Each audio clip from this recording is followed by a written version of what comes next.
Hello mga ka-trending! Welcome back to ZK Trend. Marami na ang nagpapatunay sa kabutihan at kabaitan ni Donnie Pangilinan at Bel Mariano. Kahit ano pa ang sasabihin ng mga tao kay Donnie at Bel, nananatili itong mabait sa tunay na nakakilala sa kanila. Kahit pa maraming negative at red flag na mga sinasabi ng mga tao sa Don Bel, ni isa wala itong pinatulan. Ibang-iba sina Donnie at Bel. Kaya marami ang nagmahal sa dalawa dahil talaga namang grabe ang kabaitan at kabutihan ng kanilang mga puso. At syempre mga kabablis, pag-uusapan natin ang trending na video ni Vice Ganda na kung saan binanggit nito si Donnie Pangilinan. Ayon kasi kay Vice, bukod umano kay Ryan Bang na gusto niyang maging anak, ay gusto din nitong maging anak si Donnie Pangilinan. Ang bait daw ni Donnie sa totoong buhay.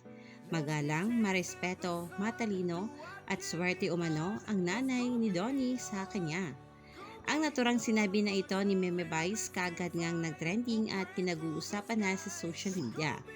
Ayon nga dito sa ilan nilang komento, "No fan wars, nonsense, blaming, and hatred by people online can ever diminish the fact that he is a good person.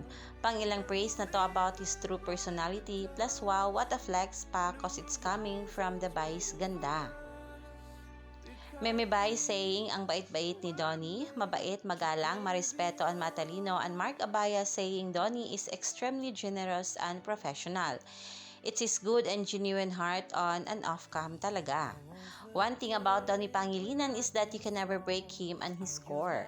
The people who truly around him have always been so vocal and proud to praise his heart and his character. The truth is he is a good guy and you can never taint him.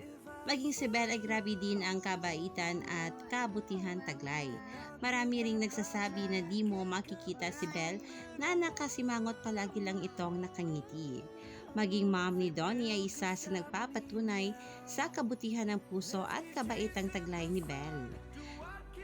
Wish you all the best and keep on doing what you're doing because you are doing such an amazing job of inspiring so many young women. Kasi yung confidence ni Bel, ibang klase. Dahil napaka-humble niya, tapos totoong tao talaga siya. Napakabait naman. Happy birthday, Bel. I just wish you all the best and keep on doing what you're doing because you are doing such an amazing job of inspiring so many young women. Kasi yung confidence ni Bel, ibang klase.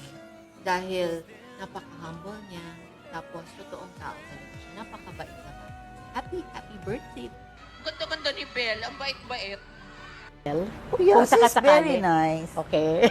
Oh, yes, it's very nice. Okay. Sa dami ng negative na ibinabato sa Don Bel ngayon, nananatili ang mga ito na marunong rumespeto sa kapwa. Napakaswerte ng mga magulang ni Donnie at Bel sa kanila at syempre, napakaswerte rin ng mga fans dahil hindi nga sila nagkamali sa pag-idolo nga sa Don Bel.